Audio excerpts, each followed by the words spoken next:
Alright, I'll get the stream up in 3, 2, 1. Hello, everybody, and thank you for coming back to Bird Vision TV, here for another week of the 100% IROC series, this time at Auto Club Competition, which is a neat take on the Auto Club Speedway. My name is Cody, joined by Andre tonight. Andre, looking forward to another fun week here. Oh yeah, this is going to throw the drivers for a loop, I think, because not only are we going to a road course, but we're going to a road course that none of these guys really know too much about. I mean, I can't personally say I've ever seen anybody turn a lap at the Auto Club road course, let alone in a league setting like this. So it's definitely going to be interesting, and these guys are going to have a lot to try to adapt to as they learn this track. Yeah, absolutely. I mean, we were treated last week to an absolute thriller with that .000 finish, which me personally I've never seen, and I don't know if we would be able to top it this week coming up, but here's to hoping we can. Looking at the last about 3.5 minutes of practice here, finishing up, people putting down some final laps. Currently at the top of the leaderboard, you can see Bryson Hickson-Ball currently in the lead there, with Delaney second, Jonathan Delaney, Alonso Chicano third, Jimmy Costarellis fourth, and Cameron Stone fifth. Cam Stone, he's going to be coming back with a vengeance. He got caught up in a wreck late into the last race there last week, and he wasn't too upset about it. He said himself it was a racing deal. He was just having fun being out there driving hard. This, at the end of the day, this is a fun series. This isn't really something that these guys are going to be, it's not like the regular season. This is an off-season series that we're doing, and I think that kind of lets these drivers have a bit better of an outlook when something like that happens. You get caught up in a wreck late in the race, and you just think to yourself, well, there's always next week. It's not like you're really losing too much. But that being said, Cam doesn't like to lose, and he's going to be coming back and trying to win this. Not sure he's much of a road racer, but we got a few drivers who are. Jonathan Delaney, you mentioned being there in P2. He won the Roval for the Galaxy Cup Series last season by something to the tune of 43 seconds or more, if I remember correctly. So definitely experienced on the road courses, but he was in the Discord earlier saying that he actually wasn't too fond of this layout. So if this layout's challenging for somebody like Delaney, I can't imagine how difficult it's got to be for some of these other drivers. Yeah, and I mean, we've heard rumors that he's put in over 100 laps of practice this week, trying to get adjusted. There was some back and forth talk between him and Jimmy Costarellis that kind of shook Delaney up, and he put in a ton of practice. Yeah, and that's how Delaney is, especially when it comes to road courses. He knows that is his specialty. That's where he has a really good chance to win. So anytime a road course comes around, he does put in the time. He puts in the effort to try and learn it and give himself as big of an advantage as he can get. But right now, it is Bryson Hickson-Ball leading the way. I'm not sure how much Hickson-Ball practiced, but knowing him, I'm sure he turned some laps prior to tonight, and he's probably pretty well prepared. I think a few of these guys are pretty well prepared, but I'm interested to look at these lap time differentials. I'm assuming that's what you got pulled up on the left there, Cody, is lap times. Delaney 0.3 of a second behind Hickson-Ball, which for a 1.5-minute lap time isn't anything too drastic. That's getting on the throttle a little bit sooner in one turn, or maybe braking a little bit later in the next. Then behind them, you got Alonso Chicano in third there with 0.8 of a second back from the leader. Which again, it's a bit of a gap, but nothing too extreme. 0.9 behind him, Kevin Steele is the first to be a second back in fifth, and from there you start seeing the gap grow. You've got Schwingle, last week's winner, back there in 10th with 3 seconds off the leader, so or the current lap leader. So you can tell there's a definite learning curve to this track, and even the drivers who are really experienced on ovals maybe are having a harder time here. And you can see there's Schwingle right now making his way into the road course section of the track. It's a hard left-hander followed by a bit of a chicane. The actual straightaway here is actually pretty wide. I think that's going to be a good setup for an overtake. You're going to be able to kind of get alongside somebody, maybe set yourself up for a pass into one of these hairpins, and a big runoff right there. And that's going to let these guys sort of track extend and use up every inch of the curb and not really risk getting it off track and clipping into the grass there. But this little chicane type section right here, that's going to be interesting because it's a very long sweeping corner. It's kind of like 2 corners into one. it starts out as a chicane and then sort of goes into this sweeper. And so you're going to have to drive it like you're driving two separate turns, even though you're really not. And that's going to be really interesting. But it looks like practice is over, and we're going to be getting gridded up, Cody. Yeah. Currently, they're probably going to go... Remember, guys. Oh, yeah. So, fun story. I thought they were qualifying. I was wrong. They're basing it off of last week's results. So, I believe that's going to put Bryson Hicksonball on the pole for today's race.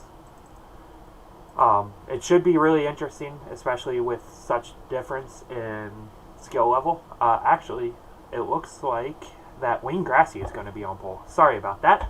Didn't get a lineup prior to the start. So how we're doing this, and it's a little confusing because the admins, they told us last week, and then some settings got jumbled around, and we were kind of confused as what was going on. But to clarify, the way that we're doing these starts is it's actually an inverse of the points. So Wayne Grassy is last in points, so he'll be starting first, so on and so forth. As the series progresses, the point situation is going to be a little bit different from the race results themselves. But as it stands, because we've only done one race, this starting grid is basically the inverse of our finishing order last week, simply because that's how the points shook out. And that's what we're going to be doing. But the drivers are now rolling off of that entry point to the track, and they are going to be pacing their way to the line and get ready to go. Yeah, so the front row, you can see here, it's Wayne Grassy and Alonzo Chicano, followed by Bryson Hicksonball and Jonathan Delaney. Delaney has to be my pick again this week, especially if he did put in the 100 laps of practice that he said he did. Following that is Cameron Stone and Carl Felver, and then Preston McRae starts 7th. You got Parrott there back in 8th, and Durhold in 9th. Kevin Steele is going to be starting 10th. Costarello starting 11th. Schwingle starting 12th. And Maris Hickenbottom is listed as 13th. I think he's just running race control. I don't think he's actually in the race. So, and we're green. Sorry about that delay there. And as you can see already, everybody's already getting at it. 3 wide going into turn 1. Yeah, they are 3 wide there in row 2. Got a wonderful start from row 3. They got up there. They were able to battle it out. Now sort of lifting off the throttle. We're going to go back to 2 wide. And it looks like Bryson Hicksonbaugh using the slipstream effect to get right up against the leader. That's Wayne Grassy. And now you can see they all slow to a halt as they come to this sharp left-hander. 3 wide. We're playing bang 'em up back there with a little bit of bumping up. And we got an orange car around. I think that might have been Delaney. No, that was currently Carl Felver who got around over in that little hairpin. Looks like some bumping and tagging, and the cars kind of got loose there. He was able to get refired, though. Yeah, I think that's always bound to happen. You get into a sharp corner like that on the first lap of the race, and you're definitely going to have some bumping. And with these cars, sometimes you kind of get turned around. Hopefully, Felber's car is all right. We saw last week how fragile these things are and how a little bit of damage can really hold them back at the end of the day. So hopefully, his car isn't too beat up. I think they're going to have an opportunity to pit at some point. I'm sure there's going to be a yellow flag at some point. We'll have to wait and see. But right now, Wayne Grassy is holding strong with the lead right now. And so Alonzo Chicano in 2nd, not too far behind. And then it looks to be Bryson Hicksonbaugh there in 3rd. So both of those guys trying to run down Wayne Grassy. But it's been an impressive run from him so far. He has put some distance between him and the competition. Wayne Grassy really benefiting from the starting grid that he was given. Yeah, and as you can see already, Bryson Hicksonball just got around Alonzo Chicano for 2nd. Very interesting first lap, and just as a reminder to the viewers at home, there will be no pit stops. That they should have enough fuel to get to the end. The only time that they're going to be allowed to pit is under caution. Absolutely. With the lap distance we have here, whoa! Wayne Grassy goes wide. Bryson Hicksonbaugh to the outside. He's going to get on the throttle and now clear into the lead. Chicano is going to try to join him. He's going to get right up alongside Wayne Grassy, dive it into the corner, outbrake him. And Wayne Grassy, continuing to plummet, is now, I believe, another car is going to get around him, and he's being chased down by Kevin Steele. Kevin Steele has kind of caught this little group that broke away from the rest of the pack, and he is now looking to get around Wayne Grassy. But your new leader, Bryson Hicksonbaugh. I mean, that really doesn't surprise me. Throughout the Galaxy Cup Series and Truck Series, he showed how strong he was on road course. Obviously, having some issues at some of the road courses late in the races, especially during the truck race at Canadian Tire, got loose after the leader spun, which he had a great chance to win. But obviously, he's probably looking for a little redemption here today at Auto Club Speedway. Oh yeah, definitely. And we talk about Delaney as being sort of a road course ringer, and whoa, there goes Alonso Chicano. He wheel hopped it through that little bend, and now he's gonna have to spend some valuable time getting recovered. Almost, maybe not the best re-entry there for Chicano. Have to get back in there and look at what happened here. So he just got on the brakes a little too hard and wheel hopped it. It looks like. I think that's really all there is to it. Yeah, and as you can see, not the best re-entry. As I fast forward to get back to the current action. Sorry, don't really have the capability to go right back, but it looks like that he fell back to about 8th position from 2nd. That's rough. He had a good start to the race, but it goes to show these road courses. I talked about the finesse that you have to have last week at these road courses. I said, that's why John Delaney is so good at tracks that require finesse, because he's good at road racing, and road racing requires that finesse, and that's why. You have to know exactly when to get on the brakes, how hard to get on the brakes, because one miscalculation, you get on the brakes a little bit too hard at the wrong time, and that's what happens. You go spinning around, and there's just no saving it. So Alonso Chicano trying to make up some positions here, and he's going to get around one car, but he's got a long way to go before he can catch up to the rest of the field. And Hixenbach currently, if that timing and scoring is to be believed, is out to quite a lead. He's got 5 seconds on second place John Delaney and 6 seconds on Kevin Steele back in third. Yeah, Bryson's definitely started to gap himself from the rest of the field. Talking to him prior to this race, he was getting nice and loose, running some fun unofficial races. The new iRacing Super Speedway got released today, and he was enjoying some laps there, having some fun prior to this race, just staying loose. Same thing with Jonathan Delaney, who's currently in second. Them both running some fun laps, just not stressing about tonight, because as you mentioned, it's a bunch of fun and nobody's really looking for anything that's going to be super strenuous on them going into the race. As they go through the oval turns 1 and 2 there, I'm kind of noticing it looks like they're really not fighting the car to stay down low. They're not quite up to speed enough where they really have to worry about pushing up or really getting tight. So they're really able to kind of hug the bottom, but I got to wonder if maybe somebody's going to find something through Oval 1 and 2. Maybe taking a higher entry and then driving down the banking could be beneficial. Yeah, currently, as you can see, the top 3 are kind of spread out here. Bryson, about a 4.5 second lead currently on the track, and the most exciting battle on the track currently looks like it's for 4th place with Wayne Grassi, who's under attack from Stephen Parrott. Both of these machines are going to dive it into this sort of pseudo chicane as there he goes. He got the run through the sort of carousel that leads into the hairpin. That's a technical section of the track. I got to tell you, that part of the track right there, like I said, is 2 turns in 1. And obviously he was able to take a great advantage of that, get around Wayne Grassi, and no problem. And now he's going to continue his hunt through the field. And then behind him, I think that might be Schwingle there behind him. Yeah, and as you guys all may remember last week, Dustin Schwingle probably had the most epic finish that I've ever seen on iRacing, and I'm sure Mr.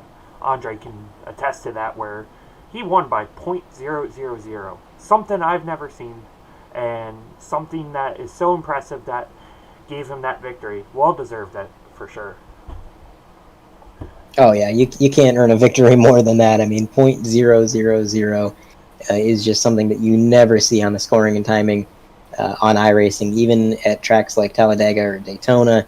And you got to think, I mean, they were going upwards of 170, 180 miles an hour, and the difference between them was still only .000. And the reason I say that is the faster the cars are going, the more distance on track a gap actually is in terms of timing and scoring for seconds and milliseconds and whatnot.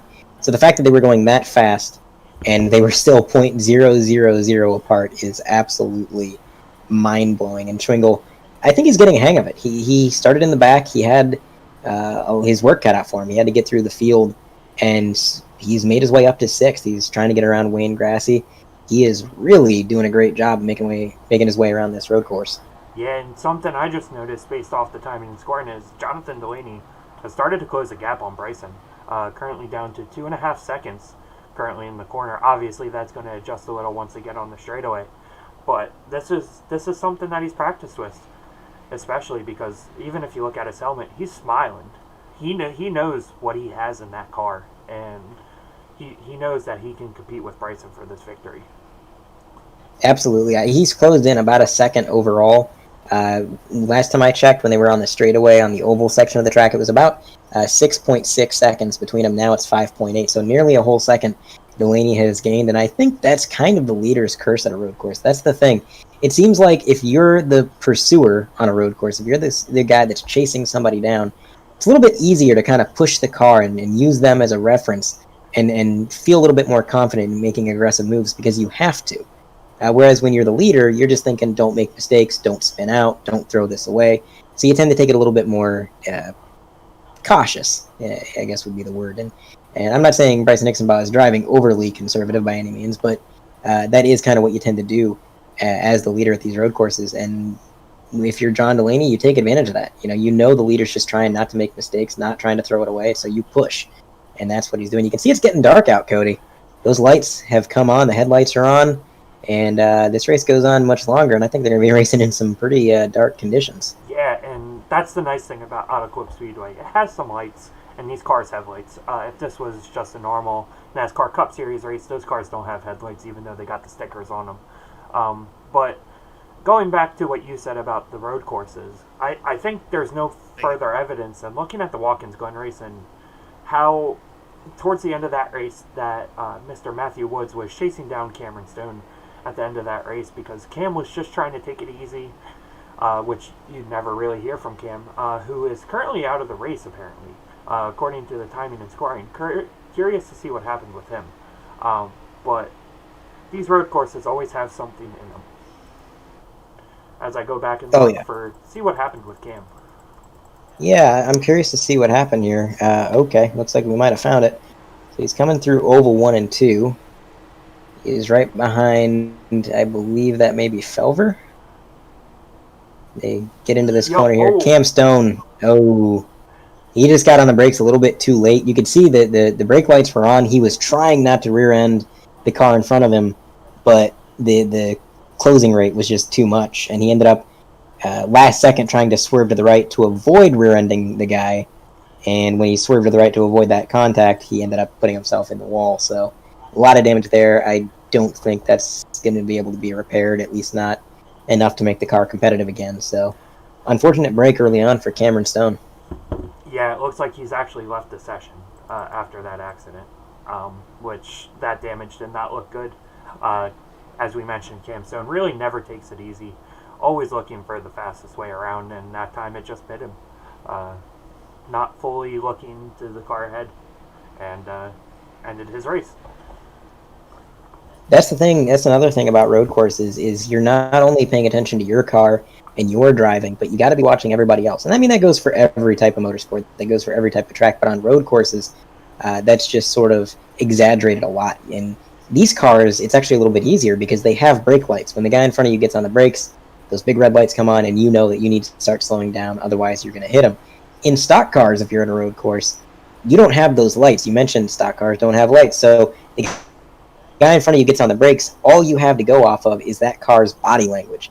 Did the rear end suspension lift up? Did the weight shift? That's what you're looking at to see if the guy ahead of you is starting to let off the throttle and roll into the brakes, so you have that sort of point of reference. And I'm a little surprised that Cam made that mistake. He just outbroke the car in front of him and was unable to get out of the way and avoid rear-ending him. Cameron Stone's a great road racer, especially in stock cars, and I mean, I would expect of all drivers him to be a little bit more aware than what we saw right there. But that happens, man. In any kind of racing, you lose focus for just a split second, and that is exactly what happens. It's rough out here, especially at a road course like this that none of them really know that well. Yeah, and I mean, we saw that during my Truck Series race at Michigan. Lost focus for a brief 5 seconds, spun from the lead 300 feet from the line. Not my greatest day, but it's, as you can see, even the best are the Cup Series champion of the Galaxy Cup Series. Lost focus there for a brief second and ended his race as currently we ride on board on the nose of Bryson Hixenball just to see what a lap around here looks like. Yeah, you can tell this track is definitely one where they're abusing the curbs. The Daytona Road Course, which is what we'll be racing at for the upcoming 24 hours of Daytona for iRacing when they throw their event like they do yearly, that's a track you tend to avoid the curbs on. You don't want to hit what curbs are there because they're going to suck you around and the grass is right there. It's just not something you want to do. But at this track, because there's so much pavement, so much runoff everywhere, the drivers really seem to be using and abusing the curbs, and you can see just how much it's affecting these cars. The weight shifting around, the cars getting thrown around as the suspension response to the curbs and things like that. So, like right there, you can see he got right onto that curb. It lifted the right side of the car up off the ground, and he is leaving absolutely no space unused. He's trying to hit the apexes as best he can, and just really taking these corners as tight as he can. Yeah, and we're going to go to the gyro cam here on Bryson Hixenball's car as well, just to see the banking change. We always know banking is... Right, man, and a caution's been thrown. Curious to see what has happened. It takes a lot for a full course caution to come out on a road course. Oh, looks like we found it. Yeah. Let's go to TV1 here. So it looks like Alonso Chicano is currently behind Stephen Parrott. Oh, Wayne Grassy and Stephen Parrott get around. Looks like that it's just a chain reaction there. Those two wreck. Alonso gets turned around and brings out the caution. This caution is probably something that a lot of drivers are looking forward to. Obviously, no pitting, but I think this is the biggest race for biggest break for Jonathan Delaney. I've got a.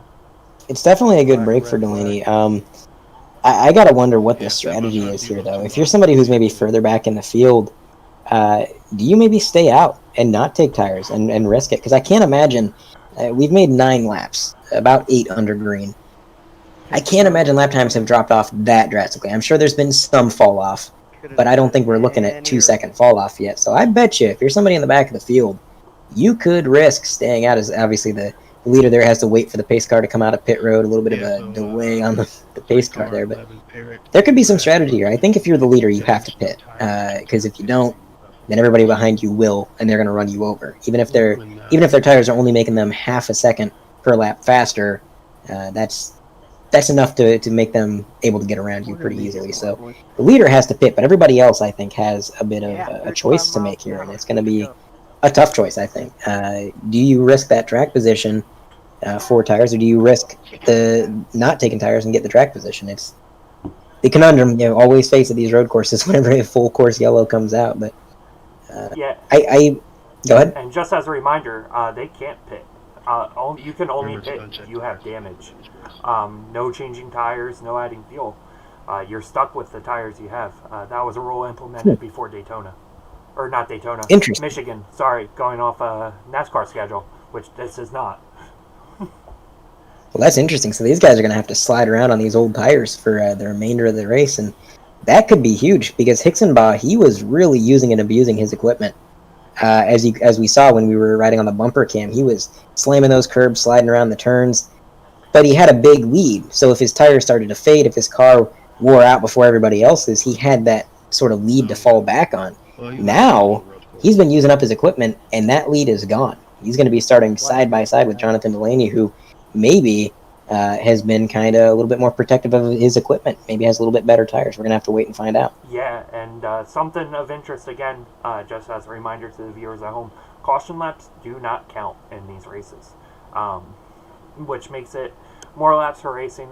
We saw that last week. That a caution came out with 5 to go. They had a 5-lap shootout and ended up being a great finish. Hopefully that kind of leads to this today. Hopefully everybody that was involved in that accident can get their cars straightened out and compete for the win. Just going to have to find out, but this running order, again, it's got me a little bit surprised. Looks like Wayne Grassy is out of the race, according to the timing and scoring, so that's going to move Chicano, if he's still in the race, up a spot. It's going to move everybody behind him up a spot, but Kevin Steele is, it looks like, going to be starting in P3, so row 2 on the inside. not exactly a bad place to be starting, especially because the first sharp turn on this track is a left-hander. So if you're going to have the inside lane, that's going to be the place to be. Yeah, and want to give a shout out to Kevin's parents again. No, they're avid viewers of this stream, supporting their son. I know he's really excited. The new Taylor Swift album got released today, so I'm sure he's jamming out to that in the car as he runs around. Oh, I bet he is. Absolutely. And if we keep looking through the field, it looks like mostly everybody was able to return to the track. Looking at, does not look like Wayne Grassy was able to return, actually. Just going through some of the cars that were in that accident. Alonso Chicano was able to return, and it looks like Stephen Parrott is coming back down the pit road. Yeah, Parrott and Grassy, they both got quite a bit of damage. You can see the front end damage on Parrott. He kind of got right into the door of Wayne Grassy. He didn't have anywhere to go. He couldn't have avoided that if he wanted to, I think, just the way that Grassy spun around in front of him. And like we said, man, these cars are fragile. They are absolutely fragile. A little bit of a hit, that's enough. So we're just going to have to wait and find out. But yeah, I mean, it's going to be interesting. Yeah, it should be a really fun restart here. Obviously, this track goes off of the previous iRacing timing and scoring, where they have more than 1 lap of caution at tracks bigger than 2 miles. As many people have noticed, some of the tracks that are greater than 2, they have less laps. But here it looks like, as they currently do, they are doing more than 1 lap of caution. Yeah, I think they might have been given some of the drivers involved a little bit more time to repair their cars. That's a possibility, but we're going to go around again, make our way through this infield section, and it's kind of a benefit to these road courses. You get in a fender bender, and the caution comes out, and you have a little bit more time to try and repair your car without going too many laps down, because pacing around these tracks can sometimes be painfully slow if you're the leader and you just want to get back to racing, but that is your saving grace if you're somebody who needs that extra time to get that car fixed up on pit road, or just to take a breather for that matter. So it's going to be interesting. It's going to be quite a wild start. I think Hixenbaugh is going to have to play some defense here. He, like I said, he was pushing his car pretty hard. Definitely one of the fastest machines in that first stint. But that comes at a cost. And like Cody said, I had forgot they're not allowed to pit. I thought they were able to. I had a bit of a brain fart there, but not being able to pit, they're going to have to stay on these tires for the rest of the race. And that could be Hixenbaugh's downfall, but we're going to have to find out. Even if his tires are shot, we know Hixenbaugh's fast. It's just, we know Delaney's going to charge hard up into the lead if he can, so he's going to give it his best go. The lights are still on the pace car, and speaking of lights, it is continuing to get darker here at Auto Club. Sun is going down. The race started just about at sunset, so pretty progressively getting darker. You can see the headlights becoming more and more noticeable on that pavement. So honestly, if we got another caution, this thing went completely dark, that'd make things really interesting, because your field of vision in iRacing, when you're racing at night and all you have to go by is your headlights, is pretty restricted. And I think that might be a fun challenge these guys would have to overcome, and something that I'm sure a lot of them aren't used to unless they run the GT cars or they've run the endurance races in the past, which some of these guys have. Some of these guys come from a road racing background. Some of these guys, like Hixenbaugh, pretty much exclusively run NASCAR and oval tracks, which obviously if there is any night racing at that point, it's going to be under the lights. So it definitely would be fascinating if that's what it came to, but I'm kind of hoping we don't see any more cautions. We still got a lot of the field left, a lot of challengers that can try to battle it out and claim it for themselves, and I'd like to leave it that way. The more at the end, the better, I think. Yeah, absolutely. The more cars that finish the race always is the better result. We saw throughout the Galaxy Cup and Truck Series, some of the best results resulted when most of the field was still in the race. So hopefully it continues here today.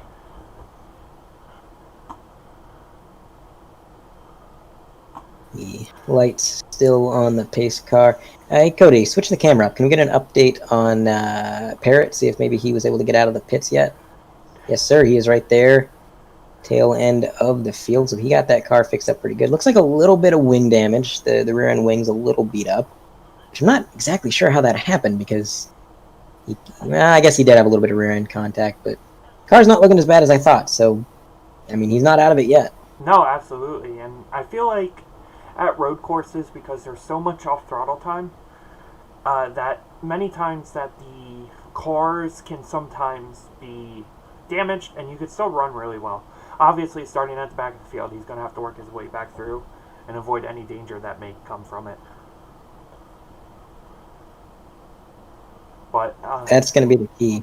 now, if we go back on board with Alonso as well, who was involved in that accident, it doesn't look like he has too much damage on his car from the TV1 cam. Obviously, some hood damage. Looks like he got into the back of somebody a little, but looks like he is going to be able to continue in this race. Yeah, he's had a bit of a rough start, but we know he's got the speed. He's just got to be able to stay in the game and play it smart. So No, it's only I'm hoping for the best for him. I know he had a rough time there in Michigan. Cameron Stone tried to give him the bump draft coming through the trial last week, and that is obviously what ended both of their nights. Alonso went spinning down into the infield, ended up hitting the inside wall. I think Hixenbaugh was involved in the same incident, and Cameron Stone was obviously taken out as well. So really, with that bump draft, Cameron Stone managed to take out every single member of Team Highside in one foul sweep. Yeah. One might think it's intentional after the team split. Yeah, and I mean, he obviously said there was no hard feelings among that split, and I hold him to that, but obviously taking out all of Team Highside, something he did not mean to do, but you got to question the intention there. Obviously, Cam has been one of the cleanest racers, only being suspended one time during the Galaxy Cup Series. Also, no. Only suspended one time. Yeah, one time. One of the few drivers that was suspended. But obviously, that suspension didn't hold him too much back because he ended up winning that championship. Yeah, he came back with a fury. He won Bristol and just never looked back. So it was fire and fury from him from there on out. But unfortunately, not much fire and fury in the IROC series from Cameron Stone. He's not had the best luck. The bump draft getting Alonso loose last week definitely wasn't what he was planning on. He said himself that he had done that bump draft to some other people multiple times in the race, and they never got loose. And then he bumped Alonso, and the car just went away from him. So definitely not what he wanted to have happen there. And then tonight, of course, just a small lapse in concentration, and he was out of the race very early. So at this point, the point situation is looking pretty dire for Cam unless he were to come out swinging and win the remaining races. But who knows with Cam? I mean, that's definitely not something that he's incapable of. He did the same thing, like you said. He got suspended from the Galaxy Cup Series for a race and then came back and won the championship. So from a points deficit. So yeah, and it's going to be interesting. But yeah, you never know with him. He can come out here, show that he's the best car, or as you can see here today, caught finishing 12th. But he's a, if you ain't first, you're last, as our mentor Ricky Bobby would say. wreckers or checkers? Somebody's flashing their lights in the field there. I think that might be Kevin Steele. Oh man, that's jamming out. That's good. Jamming out to the tunes of Taylor Swift. Yeah, he's flicking the lights on and off to the beat of the music. That's what he's doing. Having some fun with it. All these drivers, as you can see, many times as they message each other, nobody really gets mad at one another if an accident occurs. Wayne Grassi just messaged the group, sorry for my lack of talent. But again, as we mentioned last week, none of these drivers have lack of talent. They're all the best at what they do and show it. Absolutely. With the lights, that's actually John Delaney flashing his lights. I can see now who the culprit is now that they're facing the helicopter camera. That is John Delaney flashing his lights, having a good old time down there. Wonder if he's jamming up to the new Taylor Swift album as well. No. Oh, if anybody's listening to Taylor Swift that's not Kevin, it's got to be Delaney. Oh yeah, absolutely. You can see those headlights flashing, and he's having a good old time. He's one of those drivers that he's going to show how good he is at these road courses, and he won't forget to tell you how good he is at those road courses. You've heard it tons of times. Roger that. We'll extend it for a couple laps. 51 second win at the Roval, and just kidding, boys. He won't tell you that. He won't forget to mention that to you. Oh yeah, he loves to bring up the Roval.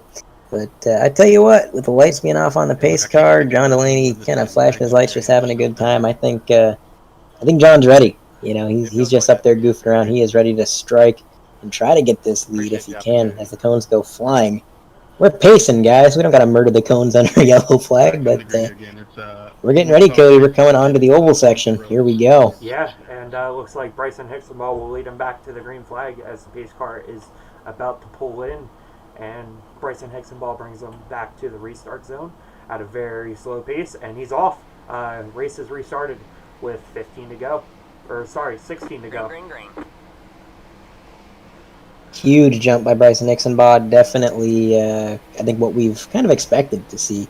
It seems like every time Bryson gets the green flag and he's the driver who's going to be starting the race, and he has that control, he gets these massive jumps. I don't even know how he does it, but Kevin Steele is going to get right around John Delaney on the bottom. That's why I said row 2 on the bottom is going to be a power position, and it definitely was. He's up to P2. John Delaney side by side for third, heading into the first left-hander. Kevin Steele nearly getting some contact from behind, but luckily, I think that's Costarellis there who was able to kind of get on the brakes and avoid that contact. Yeah. John Delaney settling into third, and now we're single filed out. Yeah, and it looks like Costarellis got a really good restart, and that bottom line was what worked there going into that corner. As Jonathan Delaney's off the pace. Falling back, it looks like, pretty rapidly. I wonder if he got a corner cutting penalty there that caused him to slow down and give up that spot. That's a possibility. He did lose a lot of time there, so we're gonna have to wait and see how that plays out. But he's now trying to regain some of that time that he lost. He's trying to run down Costarellis, and Costarellis himself is trying to run down Kevin Steele as Bryson Hicksonball is attempting to do what he did the first stint and just drive away with it. So Delaney kind of set himself up for a lunge right there, but the room was not there. The door was closed, so he kind of backed out of that. Luckily, he didn't lose too much time, but man, these guys are really throwing these things into the corners. You can see the bodywork just shifting weight left and right. These guys are not leaving an ounce. Yeah, not at all. And as it's probably been mentioned multiple times throughout, these are fixed setups. These drivers had no time to edit the setup, do anything to it to make it better. So they're running what iRacing gave them pretty much. Maybe some minor tweaks from Damaris Hickenbottom, who is the race control. But the fixed setup really goes to show who the best driver out of these 13 drivers are. Or, yes, 13 drivers are.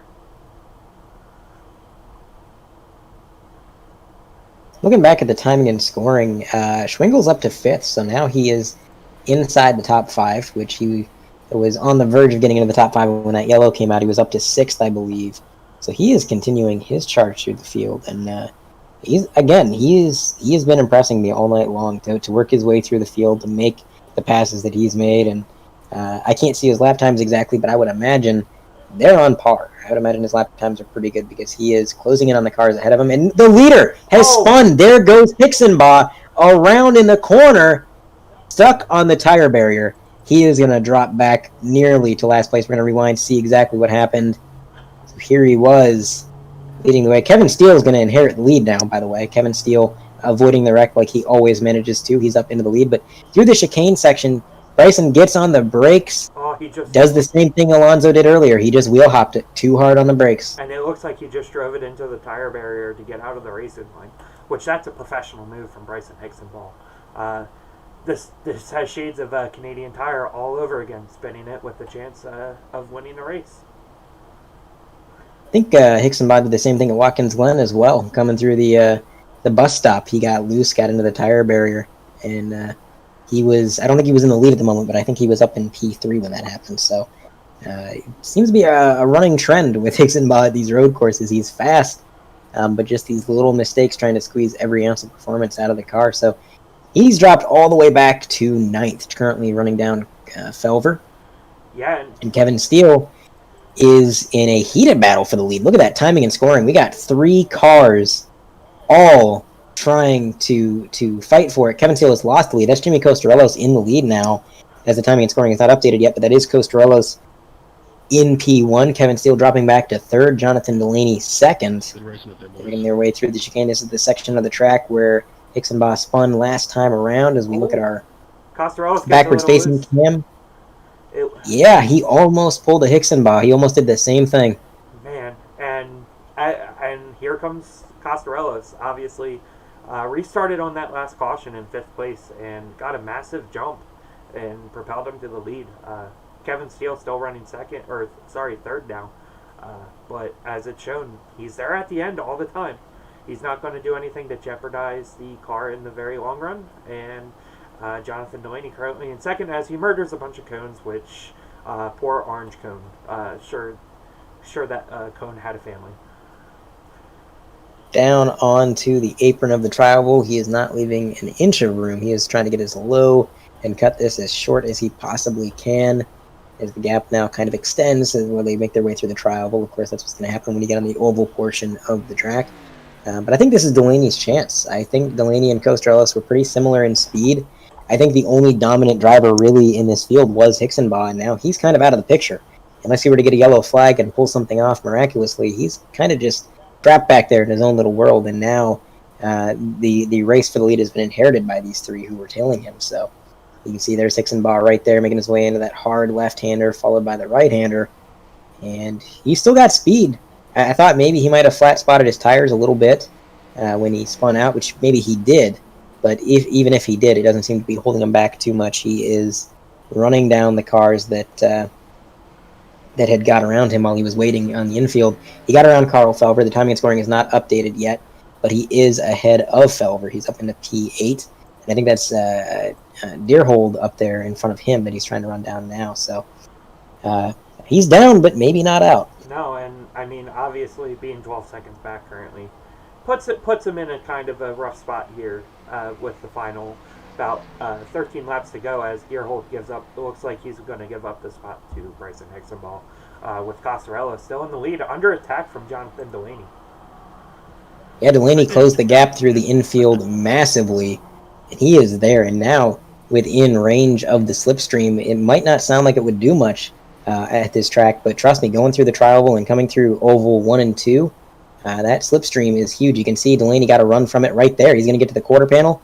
Down low, he's got that preferred inside lane. If he can hold that, and he's got the inside for the sharp left-hander coming up, maybe in his best interest not to clear Costrellis. He might want to keep him side by side so that he is assured to run him high, get the good entry into the corner. Costrellis striking back, trying to perform a crossover. Not quite enough. The door was not open, but he's not giving up. They are bumper to bumper heading into this next chicane section here. He's to the inside, had to get on the brakes pretty hard. Man. He's not giving it up. I think these guys are so close in pace, it's going to take one of them making a mistake for this battle to break up. Yeah, and I mean, look who's in third still. Kevin Consistency Steele, holding to his name, running in podium position.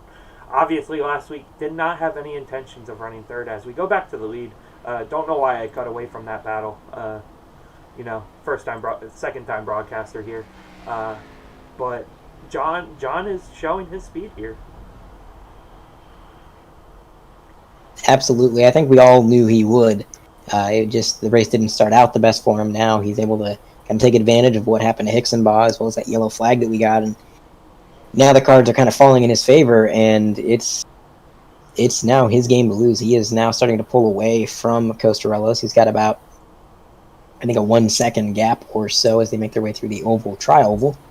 Kevin Steele about 2 seconds back. He is kind of in the catbird seat if anything were to happen to Delaney and Costarellos. If these guys were to really start battling and maybe get into one another, Kevin Steele's going to be right there to strike. Schwingle is a little bit further back. He's in fourth now, so he got around Alonso for fifth. He's up into P4, eyeing that podium position, but it's a bit of a gap. 8 seconds up to the leader, and about a solid 4 seconds up to the next car ahead of him. So we're going to have to see if he can run down Kevin Steele for third. But Alonso Chicano not letting him go easy as they make their way into that hard left-hander, followed by the right-hander. Alonso got a good line through there. He closed the gap up a lot. Now he's setting himself up on the inside. This next left-hander, he's going to gain a little bit of ground as they continue their way through this double turn of sorts. And way wide goes Schwingle. Alonso Chicano taking the position easily.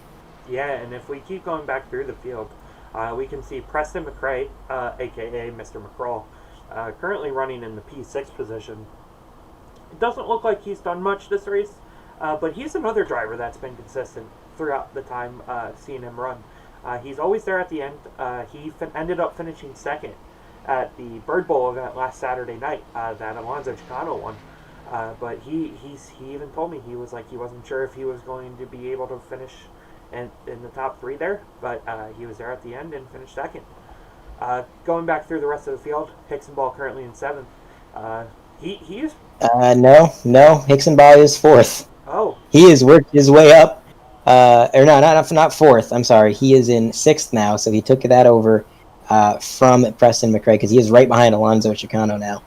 So he is continuing his charge up through the field. yeah. I apologize for the timing and scoring. Something must have happened to Dustin Schwingle for him to fall back to sixth. Let's see what happened on the replay. I don't think anything happened. I think the car might just not be there. Honestly, I think maybe he's got a little bit of damage from something prior in the race, but it just seems like car is not quite on pace. We've seen him go way wide earlier for Alonso Chicano.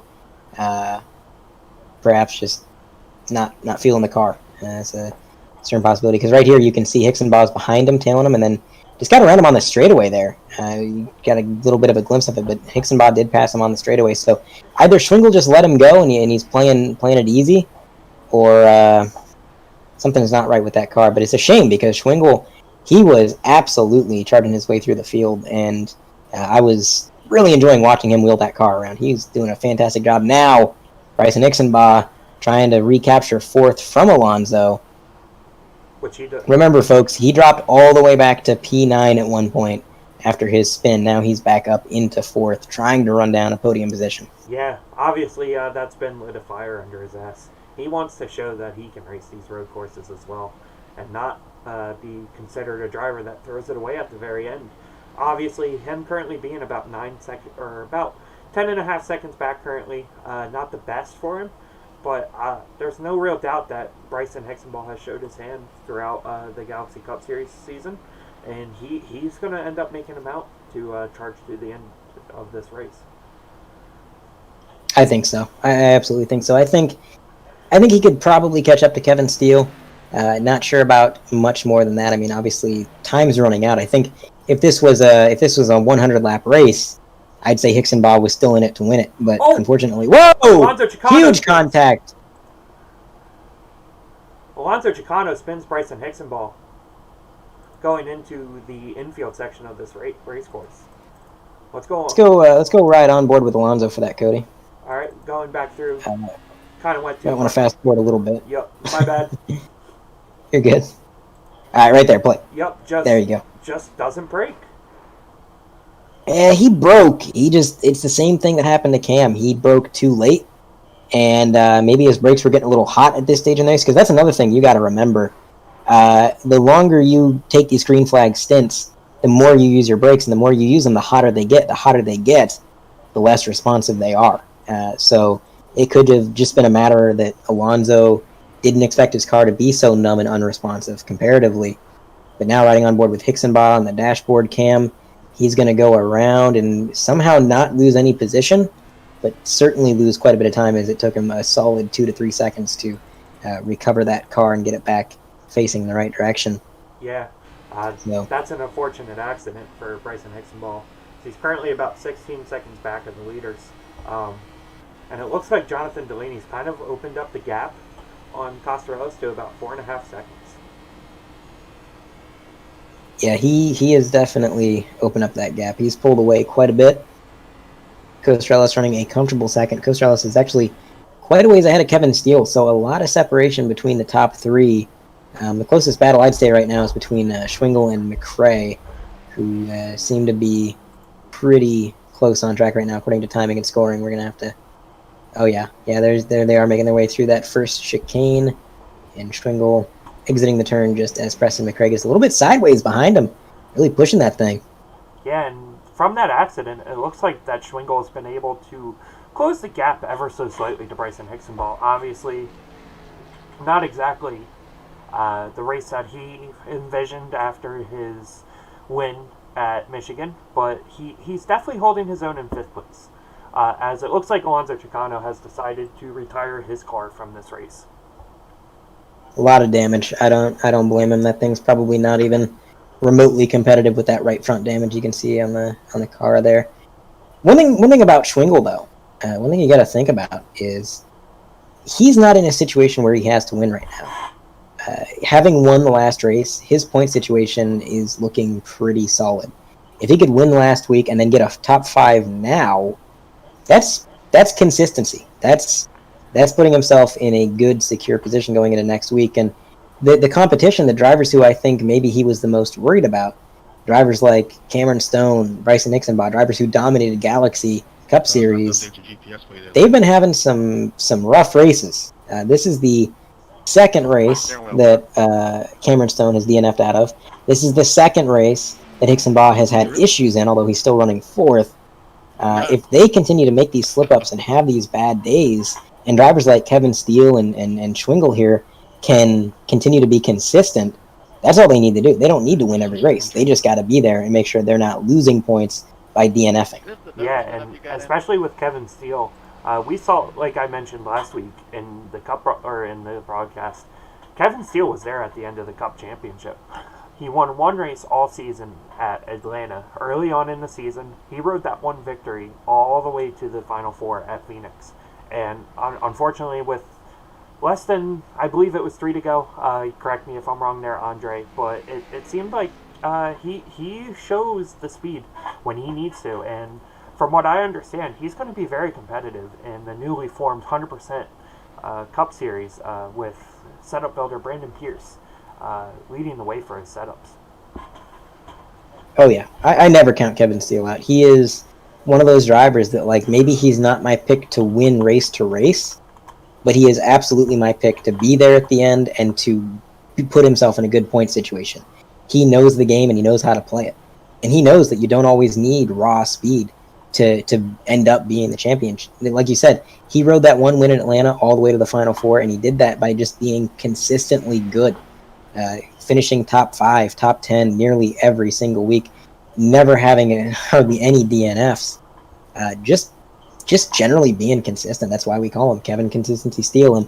And make no mistake, he is fast enough to win. You know, we're not saying he only relies on being consistent. He's got wins. He does win. But he's one of those drivers that he is so unshakable that he doesn't need to, you know? Yeah, absolutely. And like I mentioned, his skill level and through many of these drivers are very competitive. I've had very good battles with them in the Galaxy Cup Series. You've had good battles with them in the Galaxy Truck Series. They show why that they're running first, second, and third, because they can compete at the highest level. Oh yeah, I'm looking at the gap, and it seems like the gap is sort of stalled out a little bit between Delaney and Coaster Ellis. It's kind of remaining the same. It seems to be about 3 seconds through the infield, and then it kind of goes up to about 6 seconds through the oval section of the track. So kind of stalled out a little bit there. That could just be Delaney saying, all right, I've got a good lead, time to take it easy. I would not be surprised by that. You can see that helmet's a little bit more terrifying at night. I gotta be honest. When it's dark outside, that helmet is a little bit terrifying. There it is. The smiley face. Looks like he has 4 eyes, smiling into our souls, ready to kill the competition, shall we say. That is the definition of a sleep paralysis demon. And he makes sure that's known as well, that his helmet is one of the coolest in Galaxy, or 100% now. He wants people to know that his helmet's kind of a funny joke, but he ain't joking around when it comes to these races. He wants to win. No. As he goes kind of wide there through the corner. Taking kind of the Watkins Glen line, coming to the start-finish line, going a little wide there. And it looks like he likes to kill some of these cones, which is very unfortunate for the Cones families. They're just trying to make a living out here. Yeah, I mean, he's definitely, I think, targeting those cones. He's been one of the few that is consistently hitting them at every opportunity. But despite that, he's out here targeting cones, and he's still driving away to currently a 6-second lead.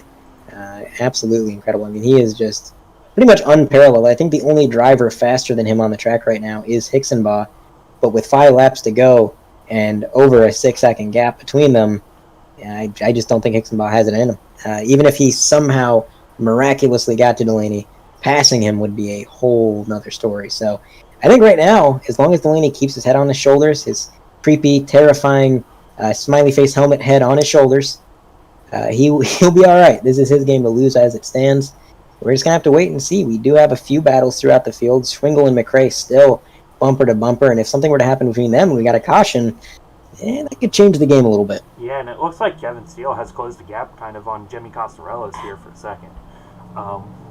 It looks like he may have been saving his tires a little. Looks like the gap has closed a little to Jonathan Delaney. Be interested to see in these last 4 laps what happens if Kevin Steele presses the issue with Mr. Costarellos for that second place finish. But I expect them to race to their best of their ability. Coming through this sort of double left-hander there. Neither of them track extending. They both kind of stayed right on the circuit there. And look at that behind him. You know who that is behind them? Mr. Bryson Hicksonball. It is insane the amount of time he's made up since that unfortunate spin. I mean, to be as close as he is to maybe reclaiming a podium, if he can do it, that is absolutely crazy. Yeah, and I mean, this is why he was there right at the end. Obviously, you may see 7 is greater than 15, but if we go back to the proper Cup Series points, back from about 2004, Bryson Hicksonball would have won the championship. I believe it was back at the Roval. Correct me if I'm wrong there, Andre. It would have been, it would have been, I don't know the exact race, but it would have been very early in the season he would have clinched it, because he had 15 wins, which in a 36 race season is almost unheard of. That's the kind of numbers you put up if you're somebody who's been on iRacing for years and years and years, and you join a rookie league, and you put up those kind of numbers. But Bryson did the opposite. He only got on iRacing last year, and he joined the Galaxy Cup Series League pretty much as soon as he was able, and he pretty much showed up some guys who have been on iRacing for quite some time. I mean, just the stats that Bryson put up that season were absolutely insane to watch. As far as sim racing and all that goes, I mean, you just don't see that very often. The skill level in Galaxy was generally pretty strong. I mean, the strength of field was always really impressive when they got a turnout, and Bryson was still out there putting these numbers up. So there's a reason he's in the IROC series. There's a reason he was able to run these guys down. But unfortunately, time not on his side as Delaney continues to kind of hold his lead pretty solid. He's continuing to march his way to what he hopes will be a victory. Costarellos behind him in second. Kevin Steele still running third, although closing the gap, like you said, to Costarellos. He may get to him by the time this race is over. But then again, Steele himself might be under fire from Hicksonbach, because these three are all tightening up little by little as we creep to the end of this race. Yeah, I'm going to be interested to see what Hicksonball does. Obviously, somebody lit a fire under his ass as Kevin Steele kills a lot of the cones as well. Props to the track workers to keep running back out there as soon as the cones get hit and put them back up. That takes some balls. Yeah, I mean, we haven't had any yellows, and the cautions the cones just seem to be back up on the track every time we come around. It's almost eerie, Some dark magic. But man, yeah, maybe. I mean, maybe it's the same magic Bryson used to get his 15 wins in Galaxy. Who knows? But we got 2 laps to go. This race is winding down. It is completely dark out. I almost wish this race was a little bit longer, because this has been a blast to watch. And now that the sun's gone down, I think that only makes it a little bit more fun. Yeah, I think it's safe to assume here, too, that we won't see another caution. The field looks like it's spread out enough where there won't be any side-by-side racing going into the finish. Obviously, we have to monitor the battle between Jimmy Costarellos and Kevin Steele. But it looks like Jonathan Delaney has this race in hand as long as he does not make any mistakes. You just got to keep it smooth. He doesn't even have to be really particularly fast from here on out. I mean, he's got about a lap and a half, maybe a lap and 3/4 to go. He's got about a 6-second gap to Costarellos. Costarellos could close in, 2 seconds a lap and not pass him. So he's just got to take it easy and not make any mistakes and just stay in his rhythm. So I don't think John Delaney's going to have any issues with that. John isn't the kind of guy to wreck from the lead. He might wreck trying to hunt down the leader and make little mistakes when he's pushing the car and when he's the kind of underdog. But when he has the lead, when he is in that position, he plays it smart. He doesn't overdrive. He doesn't make those kind of mistakes usually. And as I say that, I might have just gave him the commentator's curse. Watch him somehow manage to spin through Oval 1 and 2, but I think he's going to be all right. It's his race to lose, and behind him, Costarellos, Kevin Steele, still kind of tightening up, and Hicksonbach actually fell back a little bit, I think, from Kevin Steele. So I don't know. Like you said, we got a little bit spread out here, and as long as these guys can stay smooth, they're pretty much guaranteed their finish positions here. Yeah, absolutely. And as we finish up this race on this oddly shaped racetrack, it shows that John had the speed. He put in the work this week and showed to be what I consider the second best car in this race. Obviously, you could put him probably the best car because he didn't make any mistakes throughout this race. But he was there at the end, and as long as he doesn't make any mistakes, he's going to come home the victor. As he goes down the infield section straightaway, I guess is the best way to phrase that for the final time. And you said it, Cody. He might not have been the fastest car on the track. Maybe Hicksenbaugh was a little bit faster. But racing is so much more than your speed. There's so many things that go into bringing home a win and establishing yourself as a good driver. And Hicksenbaugh might have the faster lap times, but Delaney never spun. He never made any mistakes. He never faltered. And now, because of that, he is going to cross the line in P1 to take the win at the Auto Club Road Course for the 100% IROC series. Yep, and it looks like Jimmy Costarelis is going to come across the line second, Kevin Steele third, and Bryson Hicksenbaugh fourth. With the final two cars, or the best battle on the track currently between Dustin Schwingle and Preston McRae. Yeah, good race for sure. Yeah, these two have been pretty close to one another all race long. Unfortunately, McRae not quite going to be able to get around him, and Schwingle is going to come home in fifth, McRae sixth. I tell you what, I got to give Schwingle the Hard Charger Award for this race. Coming from the back of the field all the way up to fifth, nearly up to, he was in fourth at one point, eyeing up a podium position before his car seemed to fade a little bit. He definitely established himself as one heck of a road racer today. He did phenomenal, and you might not have got the win, but I tell you, his driving was something. Yeah, and it looks like Stephen Parrott comes home across the line seventh, Carl Felver eighth, and it looks like Landon Deerhold is going to come across the line in ninth to round out the cars, finishing cars running on the field as Stephen Parrott wrecks it coming across the line. And behind them, it is the drivers who were out of the race, involved in incidents. Alonso Chicano 10th, Wayne Grassi 11th, and Cameron Stone 12th. Yeah, wrapping up that race, I mean, I think we were treated to another great race. One caution, kind of made the field kind of stacked up. And, oh, God, it looks like that the 10 car had some post-race mechanical failures and hit the wall head-on. Hopefully he's okay. Yeah, I'm sure he's all right. You know. Yeah. As we come to see Jonathan Delaney celebrating his win here at the 100% IROC series at the Auto Club Competition Speedway. So he looks like he's going to do some burnouts in the grass. Well deserved, may I say the least. That is if this car has enough torque to do the burnouts.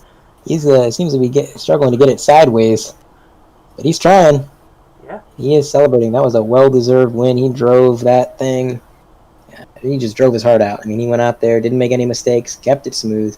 There's Kevin Steele on the infield. I think he's going to join him for a celebration or maybe go out there and hit him. I'm not entirely sure, but looks like he's going to do some donuts of his own. Yeah, he definitely won't hit him, especially after what happened to Cam at Darlington in the Galaxy Cup Series, which got him suspended on the receiving end of that one. What do you say we don't bring them up into the booth for some interviews? All right, let's do it. Let me move them into the waiting room. How do you want to do this week? Winner to third, or do you want to go third to first? Let's go third to first. All right. So we're going to bring in Kevin Steele into the booth here for a post-race interview. Kevin Steele, this is Cody Bird up in the Bird Vision TV booth. You got a copy? Yeah, you up in your nest, bud? Yup, up in the nest. Have some guests up here tonight. Nice. How you guys doing? Good. How are you doing tonight? Looks like you got another podium finish here this week at Auto Club. Yeah, once again, a lot better than I was expecting. This time it was a little, well, I don't know. People just wanted to crash in front of me tonight too. So, hey, I'm not going to complain about it. Yeah, absolutely. And you showed throughout the race that why you are Kevin Consistency Steele, being there at the very end after Bryson Hicksenbaugh. had that unfortunate incident. What was going through your mind at that point? I was just really, really thankful that he got out of the way because there wasn't really anywhere I could go when he spun there going into the tip. Um, he was able to get back on the gas and get into the infield, and that probably cost him more time, but it saved the me and the two guys behind us from running into one another and causing a big pile up there. But I was actually pretty happy with. Obviously, after that happened, I led the next lap, and then Jimmy and John got around me. I think Jimmy led for a little bit, but then Jimmy kind of came back to me, and Bryson caught back up, and I was really happy. I was able to dip down into the 135s there the last 6 or so laps. I was really happy with my pace. If I wouldn't have been able to step it up there, Bryson would have got me for sure. So definitely happy with that. Not a whole lot of things running through my head though to answer your question. There's unlike a lot of road courses, there are some places on this track to take a little bit of a break and a breather, but still you're just so focused. There's not a whole lot of thinking going on.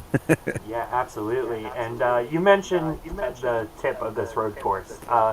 What's your comment on the unique shape of it?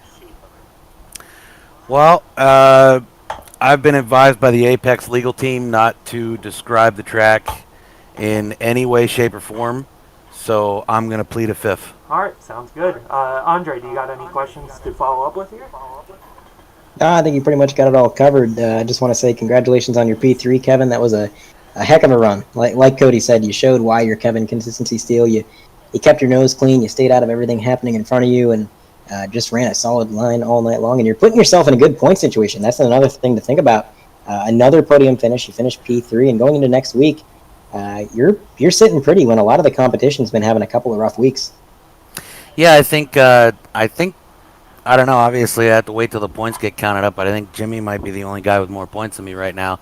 I was kind of hoping after he got around that he would lead the rest of the laps, because then I think even with one lap led, I think I would have had the third most led laps, so that would have been an extra point. But no, yeah, just kind of went in. I really like these cars on road courses. I mean, I don't really drive a whole lot other than the Cup car, and those things are just awful on road courses. So I felt like I was set free here in a bit of a sports car. It felt really good. So I had a lot of fun. I wasn't looking forward to this race after looking at the layout and seeing how intimidating it looked. But I had a lot of fun. All right. Well, again, congratulations. Before we let you go, is there anybody that you'd like to shout out or thank? Yeah, shout out to my parents as usual. They're up watching. They appreciate you guys coming in on a Friday night and putting this stuff up on YouTube. So thanks to them. Thanks to everybody at Apex. Thanks to Damaris there at 100% Leagues. And yeah, ready for next week. All right. Congratulations, Kevin, and we'll see you next week. Thanks, boys. Take it easy. And that was Kevin Steele with third place finish today. Great interview there, Andre. What do you say we don't bring up our second place finisher? Yep, let's go ahead and get him up here. You can lead this one, Andre. Jimmy Costrellis, you got a copy, bud? Andre, how are you, sir? Doing good, and you're doing a little bit better. Up in P2, you got yourself a podium position. Really ran a consistent race all night long, and battled it out with Delaney there for a little bit towards the end. What was going through your mind? Don't let Delaney win, but unfortunately he did. No, it was a really good race.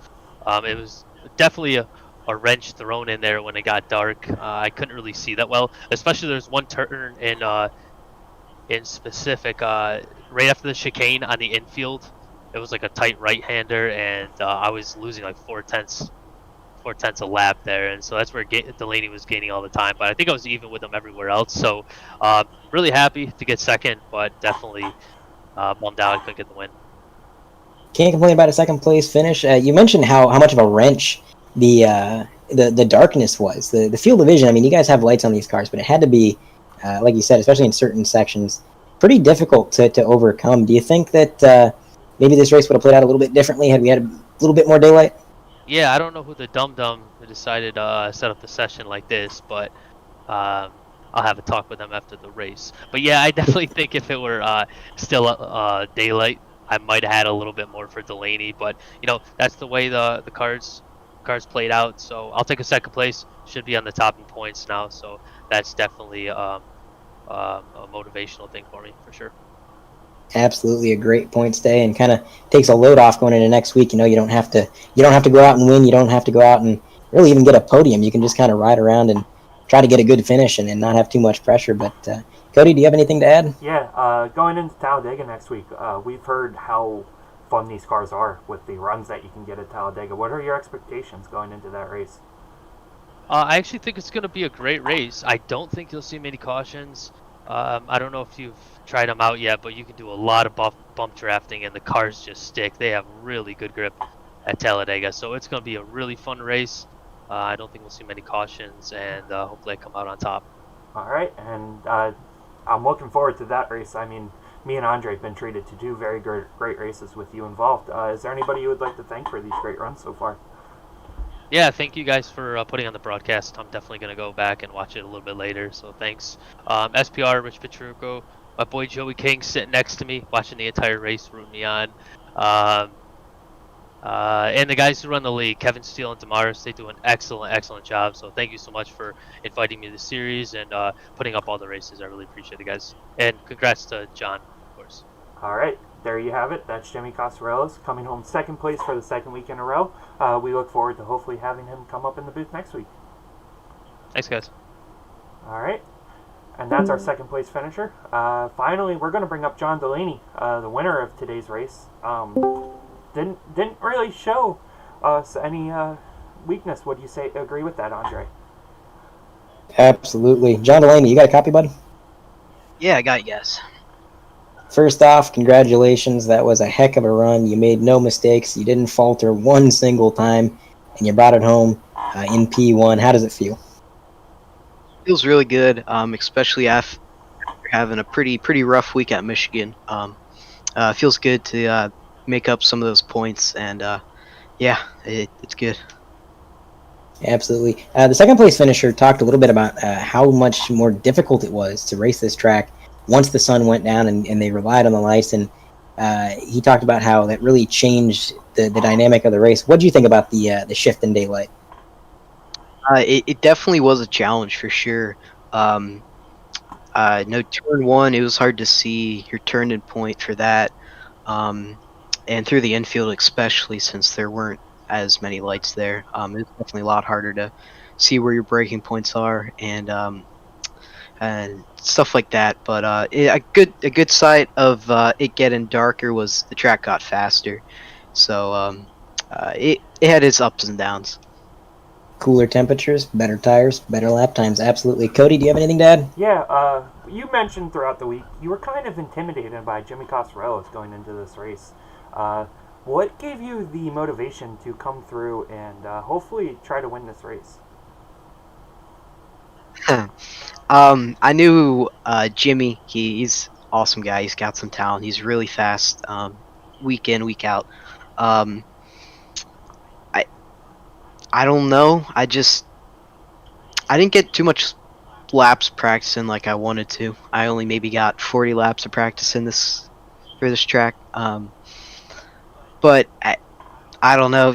Jimmy was fast. I knew Bryson was going to be the one to beat, so I knew he was going to be my main competition, and Jimmy and I would be pretty close. But a lot of people were joking around saying I was shooken up from Jimmy getting that second place at Michigan, and I wasn't. Me and Jimmy got a good, you could say, friendly rivalry going on, like I do with Cam Stone. But I just drove my heart out. I mean, it definitely wasn't easy. I mean, this is IROC. These are champions, best of the best. So, yeah. All right, and of course, going into next week, Talladega. Of course, I'm sure you have some people to thank for these great runs. Yeah, I'm excited for Talladega. It's gonna be pretty awesome. A lot of fun there with those cars. But I'd like to thank Kevin Steele and Mars Hickenbottom. They put this league on awesome. do an awesome job. Everyone that raced tonight was awesome, and of course, you guys up in the booth for broadcasting this. Awesome. Well, thank you, John, for putting on a show for us today. And we hopefully will be sitting here again next week with you as the victor. Yep, let's hope so. All right. Have a good night, John. Yes. All right. That was your winner there, John Delaney. So, wrapping up this race, Andre, I think we were treated once again to a great race. Absolutely. I think the sun going down definitely shook up the dynamic a lot and made it a little bit more interesting to watch. And Hicksenbaugh also, he didn't win the race, but he did put on quite a show, spinning out and then charging his way back up through the field. Schwingle, of course, as well, starting in the back of the field, working his way up into P5. And then a little bit of drama. We had Alonso Chicano getting into Hicksenbaugh. We had Cameron Stone getting into, I believe it was Chicano early on in the race. Just a lot of action for how short this race was. It was only 25 laps, but it seemed like something was always going on. So it definitely did not disappoint. Yeah, absolutely. So once again, thank you guys for all tuning in. Very much appreciated. From here at Auto Club Speedway, my name is Cody, and this is Andre, and we will catch you again next week at Talladega for another exciting race of the IROC series.